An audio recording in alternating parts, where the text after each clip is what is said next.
S N bones. कहानी की शुरुआत में हम एक लड़की को भागते हुए देखते हैं। ऐसा लग रहा था मानो कोई इसका पीछा कर रहा हो। भागते भागते वो लड़की सड़क तक पहुंच जाती है और तभी वहां पर एक गाड़ी आती है। उस लड़की को लगता है कि वो उसकी मदद करेंगे, लेकिन जब वो गाड़ी से उतरते हैं तो उन्हें देखकर वो लड़की और भी डर जाती है, क्योंकि वो वही लोग थे जिनसे बचकर वो भाग रही थी। तभी वो उस लड़की को पकड़ लेते हैं और उसे जान से मार डालते हैं। फिर अगले सीन में हम एक फैमिली को देखते हैं जो कि छुट्टियां बिताने के लिए इसी एरिया में आ रहे होते हैं। इस फैमिली में लूकस और उसकी दूसरी वाइफ सारा होती है और उनकी बेटी थी केसी, जो सारा से नफरत करती थी क्योंकि वो उसकी सौतेली माँ थी, और इसीलिए लूकस उन दोनों को एक साथ ले जा रहा होता है ताकि वो एक दूसरे के साथ वक्त बिता सकें। अब रास्ते में ये लोग एक रेस्टोरेंट में रुकते हैं और खाना ऑर्डर करते हैं, लेकिन तभी केसी खाने से मना कर देती है। ये सुनकर उसका पिता कहता है कि आखिर तुम्हें हो क्या गया है, पर केसी उसकी बात का जवाब नहीं देती। अब खाना खाकर ये सभी अपनी डेस्टिनेशन पर जाने के लिए निकल जाते हैं। तभी यहाँ केसी को अपनी दोस्त टीना की याद आती है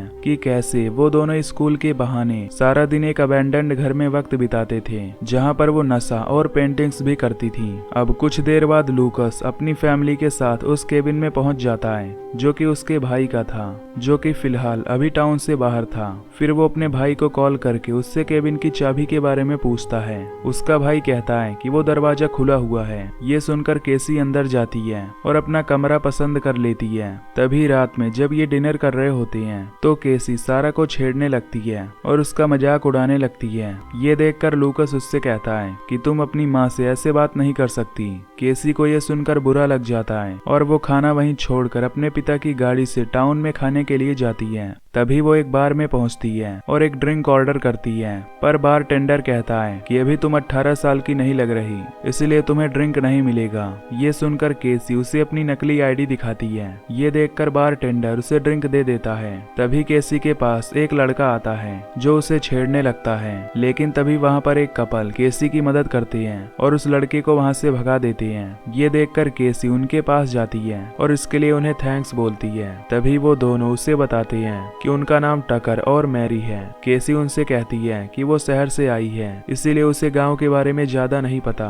वो उनसे किसी अबैंडन्ड जगह के बारे में पूछती है। ये सुनकर टकर उससे कहता है कि इस गांव में एक घर है और वहां कोई नहीं जाता। वहां पर पहले मैकेनली फैमिली रहती थी और उन्हीं के 2 वंशज अभी भी वहां पर रहते हैं, लेकिन वो कभी भी बाहर नहीं निकलते। इस पर केसी उनसे पूछती है कि आखिर वो दोनों घर के अंदर क्या करते हैं, जिस पर वो कहते हैं कि सालों से यहाँ पर लड़के और लड़कियां गायब होते आए हैं और शायद उन दोनों ने ही उन्हें किडनैप किया है। ये सुनकर केसी को वहां पर जाने का मन करता है, इसलिए वो मैरी और टकर को उसे वहां पर ले जाने के लिए कहती है, जिसके बाद वो दोनों उसे उस घर के बाहर ले जाते हैं। हालांकि वो उसे मना भी करते हैं, पर केसी उनकी बात नहीं मानती। अब ये देखकर मैरी और टकर भी उस घर के अंदर चले जाते हैं। वो तीनों वहां पर छानबीन करते हैं और फिर उस बेसमेंट में जाते हैं जहां पर उन्हें बहुत तेज गंध आने लगती है। तभी वहां पर उन्हें खून और एक कैमरा मिलता है जिसमें उसी लड़की की रिकॉर्डिंग होती है जिसे हमने स्टार्टिंग में देखा था। अब ये देखकर ये तीनों समझ जाते हैं कि वो दोनों सीरियल किलर हैं। तभी उन्हें वहां पर उनके गाड़ी की आवाज आती है जिससे वो छुप जाते हैं। तभी मौका देखकर मैरी और टकर विंडो से बाहर कूद जाती हैं और वहां से भागने लगती हैं, पर तभी केसी का पैर एक हुक में फंस जाता है, जिसे छुड़ाकर वो उनके ग्रैंड मदर के रूम में आ जाती है, जहां पर उसे उनकी ग्रैंड मदर की कंकाल मिलती है। ये देखकर वो खिड़की से वहां से भागने लगती है। तभी उन्हें देखकर मैकेनली सिस्टर उन्हें शूट करती है, जिससे टकर को एक गोली लग जाती है, लेकिन वो तीनों बिना रुके वहां से भाग निकलते हैं। तभी उसका भाई उससे पूछता है कि वो उन्हें कैसे पहचानेंगे, जिस पर वो कहती है कि उसने उनकी गाड़ी पर शूट कर दिया है। अब इन्हें भागते हुए सुबह हो जाती है और अब टकर की ब्लीडिंग भी रुक गई थी। फिर वो दोनों केसी को बताते हैं कि जहाँ तुम गई थी वो बहुत खतरनाक जगह थी और शायद अब वो उनसे बदला लेने जरूर आएंगे। जब केसी अपने घर पहुंचती है तो उसका पिता उसे बहुत डांटता है। वो उसके गाड़ी पर लगे बुलेट के निशान को देखकर पूछता है कि ये कैसे लगा, पर केसी उस बारे में उन्हें कुछ नहीं बताती। तभी उसका पिता शेरिफ को कॉल करके बुलाता है। फिर वो उसे वो निशान दिखाता है, पर शेरिफ उससे कहता है कि यहाँ पर अक्सर लोग हंटिंग करने आते हैं, तो शायद उन्हीं से वो लग गई हो। ये कहकर वो वहाँ से चला जाता है। फिर लूकस अपनी वाइफ के साथ सामान लेने ग्रोसरी स्टोर में जाता है। इधर केसी अपनी अपनी दोस्त टीना को कॉल करती है और उसे वो सारी वारदात बताती है। इधर लूकस स्टोर में जाकर एक गन खरीदता है क्योंकि उसे उसकी फैमिली के लिए कुछ खतरा महसूस हो रहा था। इधर मैकेनली भाई बहन आपस में बात करते हैं कि वो तीनों कौन थे। उसका भाई उसे बताता है कि वो उसमें से एक लड़के को जानता है जिसका नाम टकर है और उसने उसे अक्सर बार में देखा है। ये टकर और मैरी को जान जाती हैं, लेकिन केसी को ये नहीं पहचान पाते क्योंकि वो उस गांव की नहीं थी। तभी वो अपनी बहन से कहता है कि हम उन दोनों को पकड़कर मार डालेंगे और फिर उनका मांस खाएंगे जिससे उन्हें बहुत मजा आएगा। तभी रात में टकर मैरी को फोन करता है और वो रोकर कहता है कि प्लीज मेरी जान बचा लो। ये सुनकर मैरी तुरंत उसके घर जाती है। तभी वो देखती है कि उन दोनों भाई बहन ने उसे पकड़ रखा है। तभी वो उस पर भी अटैक करके उसे बंदी बना लेती हैं। जब उन दोनों की आंखें खुलती हैं तो वो खुद को उनके बेसमेंट में पाती हैं। तभी वो उससे उस तीसरी लड़की के बारे में पूछते हैं। टकर उनसे काफी डरा हुआ था, इसलिए वो उन्हें केसी के बारे में सब कुछ बता देता है कि वो यहाँ शहर से आई हुई है। ये सुनकर वो दोनों खुश हो जाते हैं क्योंकि अब वो उससे बदला लेने वाले थे। तभी वो बहन भाई उन दोनों को तड़पाकर उन्हें जान से मार डालते हैं। फिर उसका भाई टकर की लाश को अपने पिग को खिला देता है और पिग उसकी मांस को खा जाता है। फिर मैरी की बॉडी को वो लोग घर पर ही पकाते हैं और चाव से खाते हैं। इधर सारा देखती है कि केसी काफी डरी हुई है। वो उससे पूछती है कि तुम ठीक तो हो। इस पर केसी उसे कुछ नहीं बताती और कहती है कि तुम मेरी माँ कभी नहीं बन सकती। ये कहकर वो वहाँ से बाहर जंगल की ओर जाने लगती है। तभी उसे जंगल में से कुछ आवाज आती है जैसे कि कोई उस पर नजर रख रहा हो। ये सुनकर केसी काफी डर जाती है और तुरंत वापस अपने घर आ जाती है। तभी हम वहाँ पर उन दोनों भाई बहन को देखते हैं जो कि उस पर नजर रख रहे थे। फिर वो अपने पिता के पास जाकर उनसे कहती है कि क्या मैं आपकी वैन लेकर जा सकती हूँ। इस पर उसका पिता उसे चाबी दे देता है और साथ ही उसे संभल कर जाने के लिए कहता है। तभी सारा उसके पास आती है और पूछती है कि तुमने गन क्यों खरीदी है। इस पर लूकस उससे कहता है कि उसे अपनी फैमिली पर कुछ खतरा लग रहा था, इसीलिए प्रोटेक्शन के लिए उसने गन खरीदी है। ये सुनकर सारा उससे कहती है कि अभी केसी कितनी पागल हो गई है और वो कुछ भी कर सकती है, इसीलिए तुम उस गन को घर से बाहर फेंक दो। इधर केसी उस टाउन के पब में जाती है जहां उसे मैरी और टकर नहीं मिलते।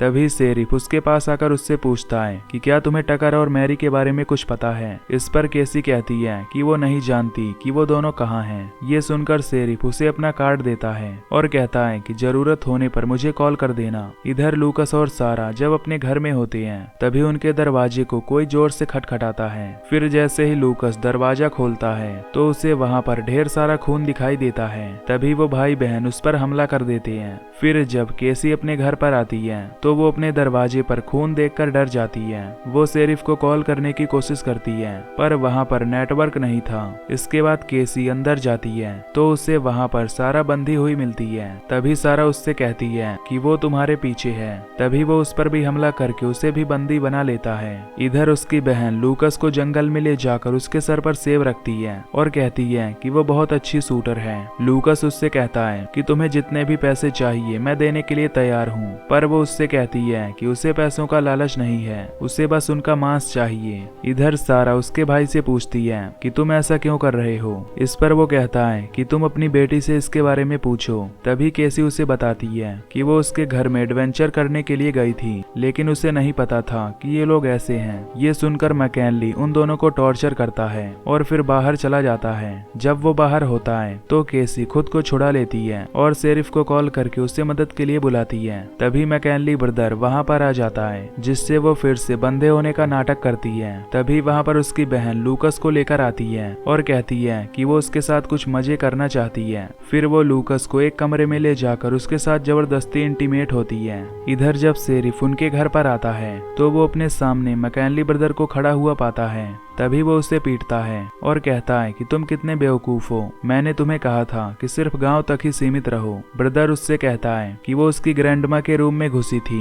शेरिफ कहता है कि तुम उन्हें छोड़ दो और घर चले जाओ, पर तभी वो उसकी भी पोल खोलने की धमकी देता है। दरअसल शेरिफ बीनी की फैमिली का होता है जो कि लड़कियों का शोषण करता था। ये सुनकर शेरिफ उसे एक थप्पड़ मार देता है, पर तभी मैकेनली सिस्टर वहाँ आकर शेरिफ को शूट कर देती है। तभी ब्रदर उसे अपने हथियार से अटैक करके उसे मार डालता है। फिर वो उसकी लाश को भूनने लगते हैं। फिर जब मैकेनली सिस्टर घर में आती है तो देखती है कि लूकस ने सारा को छुड़ा लिया है। ये देखकर वो उन दोनों को अपनी चाकू से स्टैब कर देती है। तभी केसी अपने फादर के रूम में जाकर उनकी गन लाती है और उसके हाथ पर शूट कर देती है, जिसके बाद केसी विंडो से बाहर निकलकर भाग जाती है। इधर मैकेनली सिस्टर घायल होकर अपने भाई के पास जाती है, जहाँ पर उसका भाई शेरिफ के मांस को भून कर खा रहा था। तभी वो लूकस से कहता है कि तुम्हारा भी मीट बहुत ही स्वादिष्ट होगा। फिर वो अपनी बहन को केसी को पकड़ने के लिए जंगल में भेजता है। जब उसकी बहन जंगल में जाती है तो तभी केसी पीछे से उस पर एक्स से अटैक कर देती है और मार डालती है। इसके बाद वो उसके भाई के पास जाती है और उसे भी शूट कर देती है, जिससे वो उसी आग में गिर जाता है और खुद भी रोस्ट हो जाता है। फिर वो अपने पिता को संभालती है और वो दोनों सारा के पास जाते हैं, जहाँ सारा अभी भी ठीक होती है। वो उसे हॉस्पिटल ले जाते हैं और कुछ देर बाद वो ठीक हो जाती है और अब ये तीनों भी काफी खुश होते हैं और तीनों उस गांव से निकल जाते हैं और ये मूवी यहीं पर खत्म हो जाती है।